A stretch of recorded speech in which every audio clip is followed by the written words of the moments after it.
So what I'm going to do right now is I'm going to crunch 1,400 years of Islamic history in 5 minutes and make it as exciting as I can possibly make it.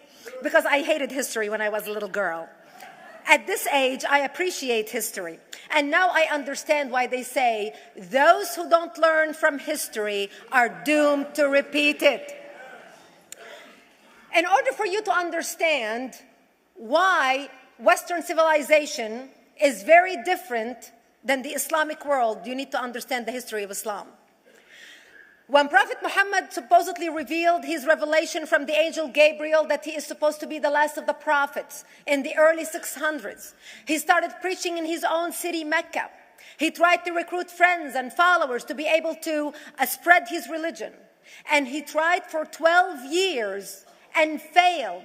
And after 12 years, he was only able to recruit his immediate family and friends.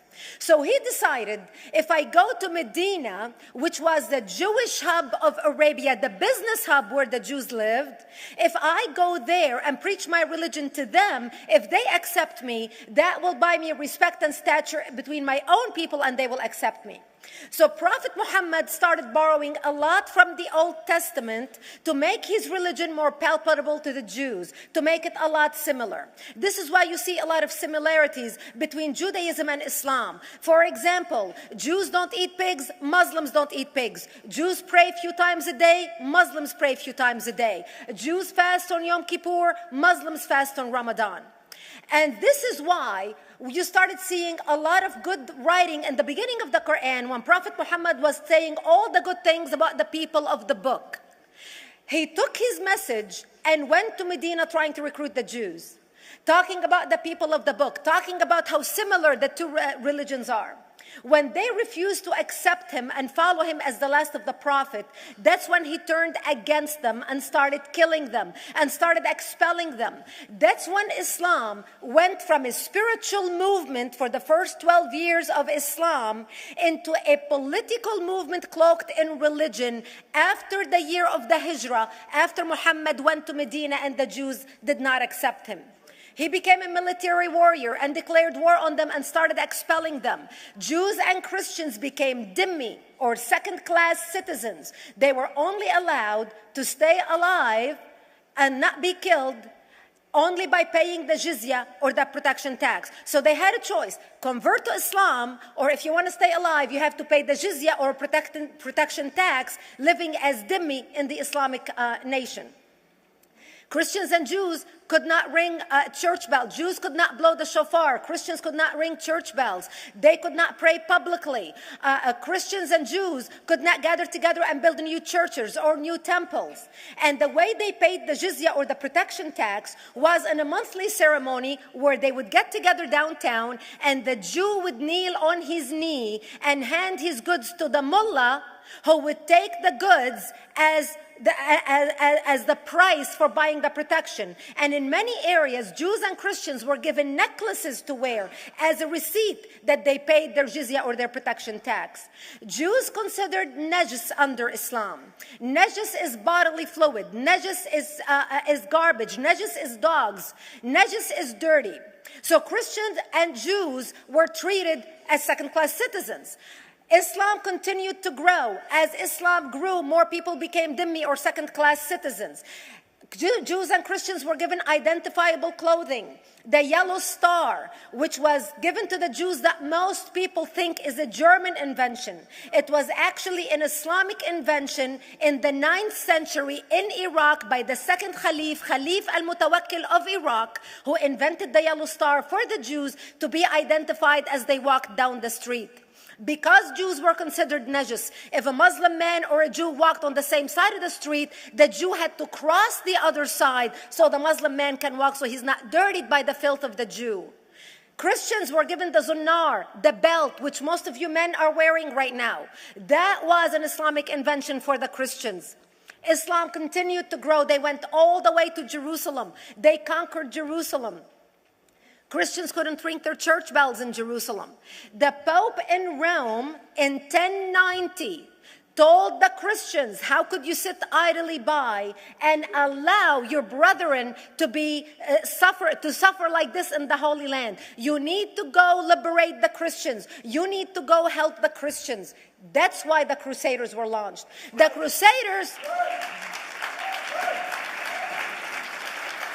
Crusaders were not launched because they just felt like waking up in the morning and going and converting a bunch of Muslims or beheading them. The Crusaders were launched to liberate Jerusalem. And they were able to liberate Jerusalem for less than 100 years before Salah ad-Din al-Ayyubi, Saladin, took it back, and Jerusalem remained under Islamic control until 1967, when the State of Israel liberated Jerusalem, where Christians, Jews, and Muslims could pray under the same sky.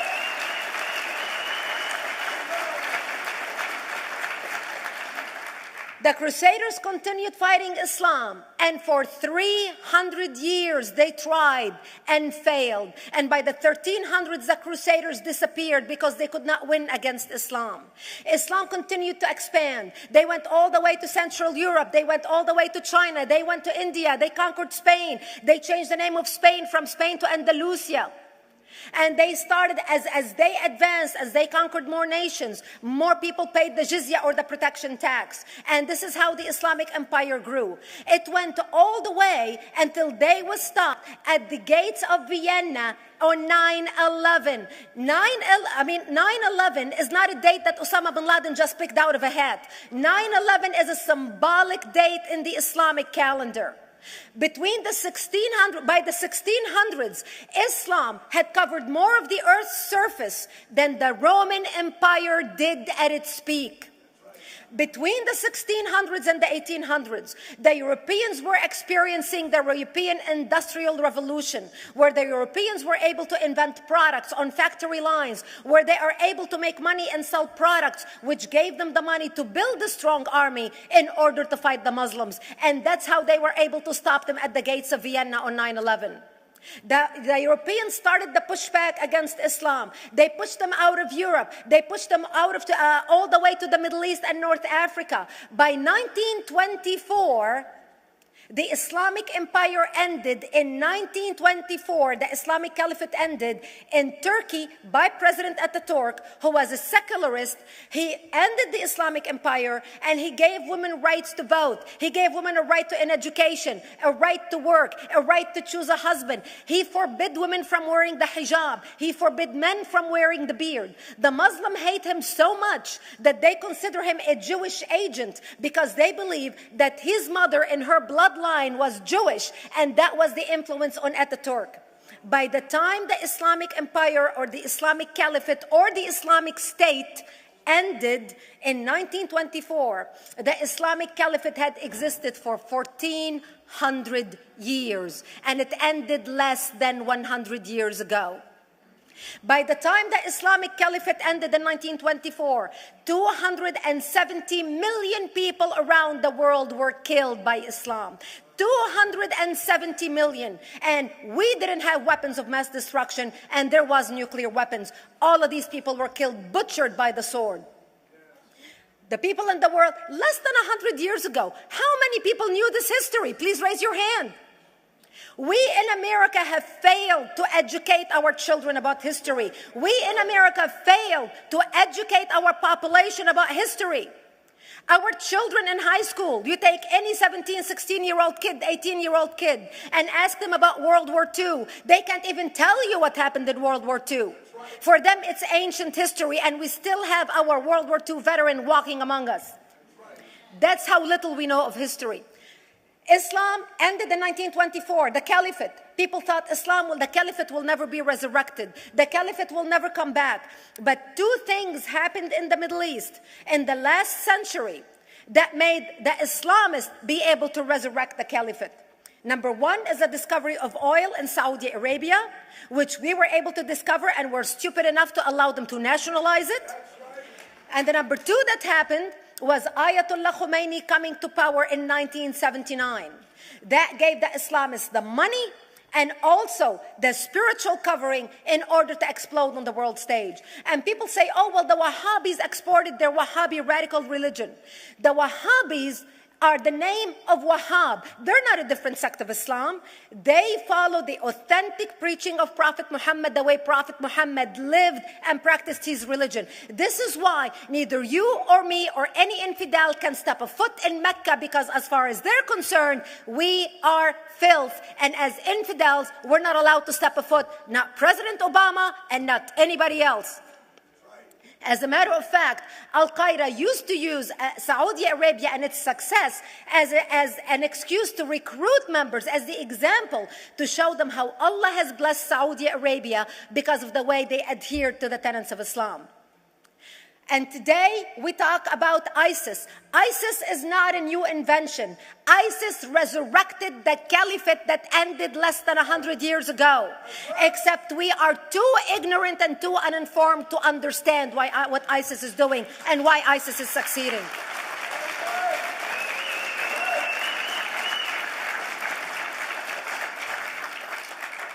Two things you need to understand about Islam and the principles of war in Islam. One is the law of taqiyya, which means lying and deception. It means that a Muslim man can lay his hand on the Quran and swear that he is telling the truth, knowing that he is lying, but also knowing that the Quran will forgive him because he is advancing the cause of Islam. The second thing you need to know about is that the Treaty of Al-Hudaybiyah, which is an Islamic principle of war and a model on how to deceive your enemy when you have to sign peace treaties with your enemy. And it is based on an example by Prophet Muhammad. Prophet Muhammad was attacking the Meccans and their caravans when he was living in Medina. One day he attacked them because this is how he got the goodies. He would attack them, rob them, and spread the goodies among his men. And this is how he was able to recruit, because this is how people made money without working. And so he attacked the Meccan caravans. When he realized he's not able to defeat the Meccans in that city of Al-Hudaybiyah, in that place, he signed a 10-year treaty with them. Does that sound familiar? Yes. A 10-year treaty with them that says he will not attack them, he will have peace with them, he will not declare war on them. Muhammad used the treaty for 2 years to build his military, strengthen his army, and when he realized he was strong enough to attack his enemies when they least expected it, because they thought they had a peace treaty with Muhammad, he broke the treaty, attacked them 2 years later, and Mecca fell within 24 hours because they were not expecting the attack. And that became a principle of war in Islam. And to give you an example of how that is practiced, this is why anything signed with Iran means nothing to them. And to give you an example of how this law has been put to use in recent history, Yasser Arafat, who's not an Islamist, but he is a Muslim, met with the Israelis and signed the Oslo Accord in 1993. Remember all the handshaking at the lawn of the White House?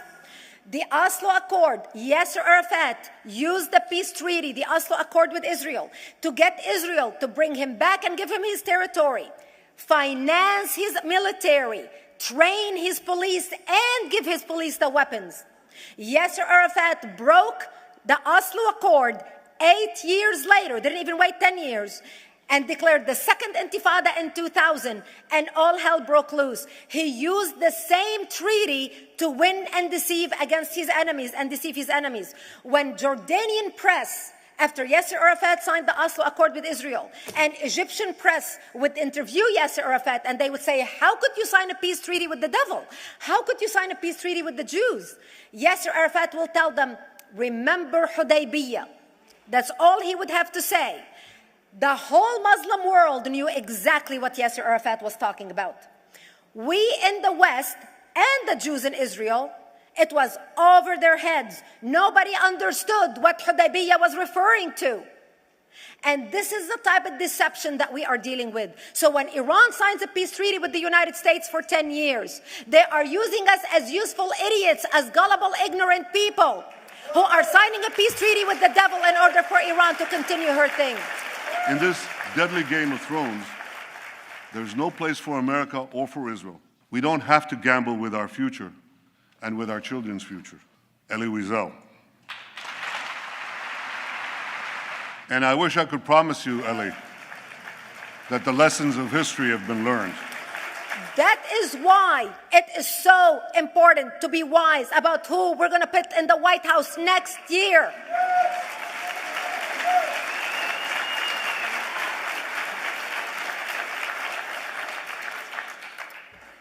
This is why it is very important that whoever we're going to elect next year to office, that the next president be well informed about the history of radical Islam, understand our enemy, understand what ISIS is all about, understand what their end goal is. And this is exactly, people are wondering how come ISIS is having such success recruiting people from all over the world. They exploded all over the world.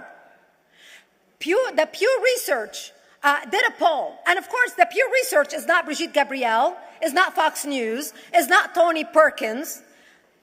The Pew Research did a poll in 2013 when they went around the world and interviewed Muslims from Islamic countries all over the world. And they asked them two questions. Would you like to have Sharia law as the law of your country? And would you like to see the Islamic Caliphate? And remember, this was in 2013, before ISIS. The 5 top countries in the world, in the Islamic world, the 5 top Islamic countries: Indonesia, 204 million Muslims; Indonesia, Pakistan, Egypt, Nigeria, and Bangladesh. 77% of Muslims interviewed in these Islamic countries, 77% want the establishment of Sharia law and want the establishment of an Islamic state. That means 77% of the world, quote, moderate Muslims agree with the establishment of ISIS and what ISIS is doing. Let's not fool ourselves. This is very important, that whoever we're going to elect is going to be somebody who is strong on national security, who's going to put America first, who's going to make America great again, who's going to send a strong message to the world. The minute he walks into office, whoever we elect, that the world is going to realize that this person you're not going to mess with, because he could care less about what you think, what the UN thinks, what the world thinks. They can all go to hell. We care about America and only the United States of America. I hope that we learn from the lessons of history, that we learn from the Elie Wiesels, from the Brigitte Gabriels, and many others who are warning America about what's to come. May God bless you one and all, and may God bless the United States of America. Thank you.